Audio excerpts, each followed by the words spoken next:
விவசாயி, mechanic, engineer, இப்படி அப்பாக்கள் யாரா இருந்தாலும் அவங்க கனவெல்லாம் அவங்க பசங்களுக்கு ஒரு best college. AAA college of engineering and technology, Sivakasi. Counselling code 4680. அமைச்சர் நிர்மல்குமார் செய்தியாளர்களை சந்தித்தார். அண்மை செய்தியாக பார்க்கலாம். பட்ஜெட் முடிஞ்ச பிறகு தான் பண்ண முடியும். அதுக்கான பட்ஜெட் வர்றதுக்குள்ள முதல்ல அதுக்கான தேவைகளை நிதி ஆதாரங்களை சரி செய்து ஃபினான்ஷியல் பட்ஜெட் முடிஞ்ச பிறகு தான் செய்ய முடியும். ஸோ இதெல்லாம் ஒரு ஜியோவில் பாஸ் பண்ண முடியாது. ஸோ உங்களுக்கு எல்லாருக்கும் தெரியும், மூத்த பத்திரிகையாளர் உங்களுக்கு எல்லாம் தெரியும், எல்லாமே நிதி ஆதாரங்களை சரி செஞ்சுட்டு ஃபினான்ஷியல் பட்ஜெட் முடிஞ்ச பிறகு தான் அதெல்லாம் கொண்டு வர முடியும். அது உங்களுக்கு நல்லாவே தெரியுமே. உங்கள் துறை எப்படி இருக்குது? உங்கள் துறையில் என்ன விதமான மாற்றங்கள்? இல்லை, இன்னும் துறை ஒதுக்கப்படலை. முதல்வர் யார் யாருக்கு என்ன துறைன்னு முதல்வர் முடிவு செய்வார். முதல்ல முடிவு செய்தவர் கண்டிப்பாக ஒதுக்க செய்வார்.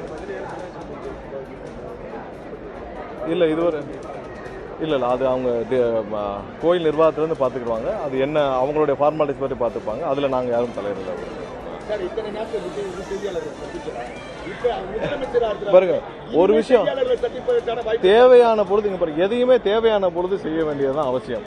ஏன்னா செய்தியாளர் சந்திப்புங்கிறது டெய்லி ப்ரெஸ் ரிலீஸ் போயிட்டு இருக்கு. என்னென்ன வேலைகள் நடக்குதுன்னு ப்ரெஸ் ரிலீஸ் போயிட்டு இருக்கு. தேவையான பொழுது செய்தியாளர் எப்பயும் சந்திக்கிறதுல எந்த தயக்கமும் இல்லை நம்மளுடைய முதல்வருக்கு. அதில் எந்த தயக்கமும் இல்லை. செய்தியாளர் சந்திப்புன்ற கட்டாயம்ன்றது அது அதெல்லாம் எந்த இடத்துலையும் இல்லை. அது ஒரு பெஞ்ச் மார்க்கும் கிடையாது. ஒவ்வொரு நாளும் நடக்கும் பணிகள், ஒவ்வொரு அரசில் என்ன நடந்துட்டு இருக்கு, முதல்வர் சைடில் என்னென்ன நடவடிக்கைகள் எடுக்கப்பட்டிருக்குன்னு ப்ரெஸ் ரிலீஸ் வந்துட்டே இருக்கு.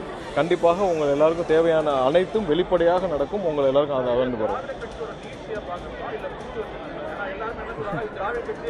நீங்க சட்டமன்றத்தில் ஒரு பகுதி எப்படி உட்கார்ந்துருக்காங்க, எவ்வளவு இளைஞர்கள் உட்கார்ந்துருக்காங்க, எவ்வளவு பெண்கள் உட்கார்ந்துருக்காங்க, ஒரு சட்டமன்றம் எப்படி செயல்படுது, ஒவ்வொரு நாளும் முதல்வர் எப்படி செயல்படுறாரு, அதிகாரிகளுக்கு எந்த அளவு சுதந்திரம் கொடுக்கப்பட்டிருக்கு, எதை வந்த உடனே டாஸ்மாக் கடைகள் 717 கடைகள் மூடப்பட்டு போதை மருந்துகள் கண்ட்ரோல் பண்ணப்பட்டு இன்னைக்கு எல்லா இடத்துலையும் இல்லீகல் மைன்ஸ் நிறுத்தப்பட வேண்டும் சொல்லிட்டு எங்கெங்கெல்லாம் விதிமீறல் உள்ள பார்களை க்ளோஸ் பண்ண சொல்லி, குட்காக்கள் கண்ட்ரோல் பண்ண சொல்லி ஒவ்வொரு நாளும் மக்கள் என்ன நினைச்சாங்களோ அதை நோக்கி முதல்வர் செயல்பட்டு இருக்கார். நீங்க தான் சொல்லணும், இது எந்த வெர்ஷனும் கிடையாது. இது இன்னைக்கான புது வெர்ஷன்.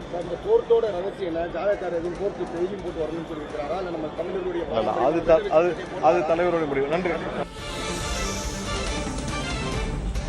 நிதி ஆதாரங்களை சரி செய்த பிறகு மகளிருக்கு மாதம் 2500 ரூபாய் வழங்கும் திட்டம் செயல்படுத்தப்படும் என அமைச்சர் நிர்மல்குமார் தெரிவித்திருக்கிறார். மதுரையில் செய்தியாளர்களை சந்தித்த போது அவர் இவ்வாறு கூறியிருக்கிறார். தேர்தல் அறிக்கையில் தாவேக தரப்பில் மகளிருக்கு மாதம் 2500 ரூபாய் உயர்த்தி வழங்கப்படும் என அறிவிக்கப்பட்டிருந்தது. இந்த நிலையில் பட்ஜெட் அறிவிக்கு பிறகு 2500 ரூபாய் வழங்கப்படும் என அமைச்சர் நிர்மல்குமார் தெரிவித்திருக்கிறார். விவசாயி, மெக்கானிக், இன்ஜினியர், இப்படி அப்பாக்கள் யாரா இருந்தாலும் அவங்க கனவெல்லாம் அவங்க பசங்களுக்கு ஒரு best college. AAA college of engineering and technology, Sivakasi. Counselling code 4680.